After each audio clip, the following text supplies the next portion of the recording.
नमस्ते दोस्तों।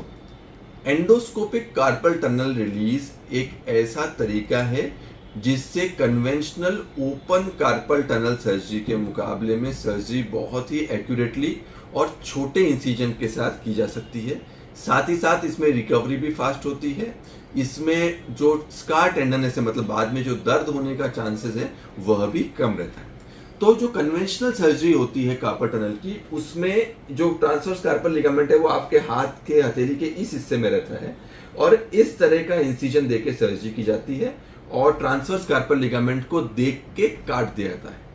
इसमें जो इंसिजन है वह बड़ा आता है और यहाँ पे हथेली के यहाँ पे स्कार टेंडरनेस मतलब दुखावा रहने की चांस रह सकती है।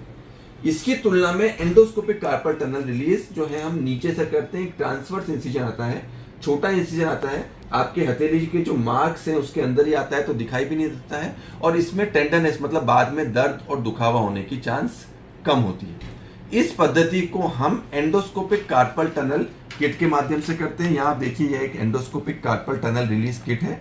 इसको हम दोनों तरफ से इस तरह से देख सकते हैं। यह किट एंडोस्कोपिक मतलब दूरबीन के माध्यम से सर्जरी करने के लिए बेहतर है।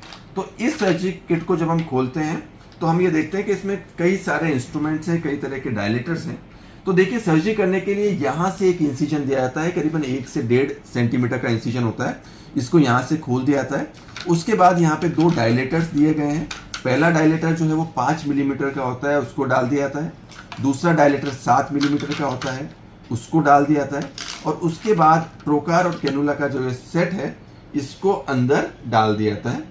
जब ये अंदर चला जाता है तो जो इंसर्टर है उसको बाहर निकाल लेते हैं इस तरह से और अंदर से दूरबीन डाल के हम जो है कार्पल टनल के अंदर देख सकते हैं। ट्रांसवर्स कार्पल लिगामेंट को देख सकते हैं। जो नर्व है उसको हमने पीछे बचा लिया है और उसके बाद दूरबीन को से ही देख के ये एक स्पेशल नाइफ होता है जो कार्पल टनल को कट करता है और उसके द्वारा हम एक्यूरेटली कार्पल टनल सिंड्रोम को रिलीज कर सकते हैं। उसको जो है हम जो अपनी जगह से काट सकते हैं और जो मीडियन नर्व है वो इसके नीचे बची रहेगी, प्रोटेक्टेड रहेगी। तो बहुत ही छोटे इंसिजन से हम यह सर्जरी कर सकते हैं जिसमें दर्द दुखावा कम होता है, रिकवरी बहुत फास्ट होती है। दूसरे दिन से मरीज को हाथ हिलाने के लिए हम प्रोत्साहित कर सकते हैं।